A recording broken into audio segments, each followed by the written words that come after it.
O'zbekiston Respublikasi Millatlararo munosabatlar va xorijdagi vatandoshlar masalalari bo'yicha qo'mitasida qadriyatlaring boqiy bo'lsin Navro'z mavzusida bayram tadbiri tashkil etildi. Unda Oliy Majlis Qonunchilik palatasi deputatlari, Shanxay hamkorlik tashkiloti davlatlarining Toshkentdagi elchilari, nodavlat notijorat tashkilot vakillari va Milliy madaniy markaz xodimlari ishtirok etishdi.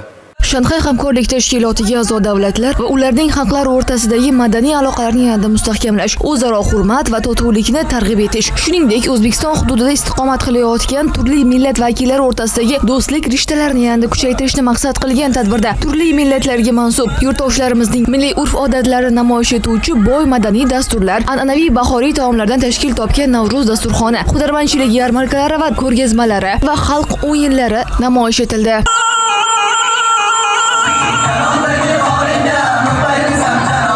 Mazkur markazning asosiy faoliyat yo'nalishlaridan biri xalq diplomatiyasi vositalari orqali Shanxay hamkorlik tashkilotiga a'zo davlatlar va ularning xalqlari o'rtasidagi do'stona munosabatlarni mustahkamlash, o'zaro ishonchni kuchaytirish va yaxshi qo'shnichilik tamoyillarini rivojlantirishdan iborat bo'lib, bu kabi tadbirlar xalqaro hamkorlikni mustahkamlashga yordam beradi. Aslini olganda Navro'z bayrami bu xalq diplomatiyasining yorqin ko'rinishi. Navro'z diplomatiyasi deb atasa ham bo'ladi buni.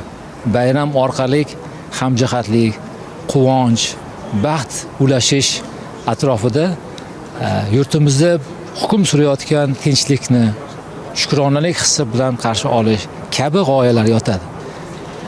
Bugungi tadbirimizga mana mehmonlarimiz orasida faoliyat yuritayotgan Qozog'iston, Qirg'iziston, Tojikiston, Rossiya elchixonalarining vakillari, xorijiy mamlakatlarning xalqaro tashkilotlarning vakillari mana shu bayramni ko'rib, haqiqatda ham mana shu yurtimizda tinchlik orqali bayramlar o'tkazilayotgani yana bir bor o'zlari guvoh bo'lishdi. Tadbir O'zbekistonda yashovchi turli millat vakillarining o'zaro hurmat, do'stlik va bag'rikenglik tamoyillari asosidagi totuv yashashini namoyish etuvchi yorqin ifoda bo'lib xizmat qildi. Shu bilan birga u xalq diplomatiyasi orqali mintaqaviy hamkorlikni mustahkamlash yo'lida muhim qadamlardan biridir. Zarnigor Tolipova, Azjon Qidirnazarov, Zahra Kozimjonova, Ovozda informatsion dastur uchun.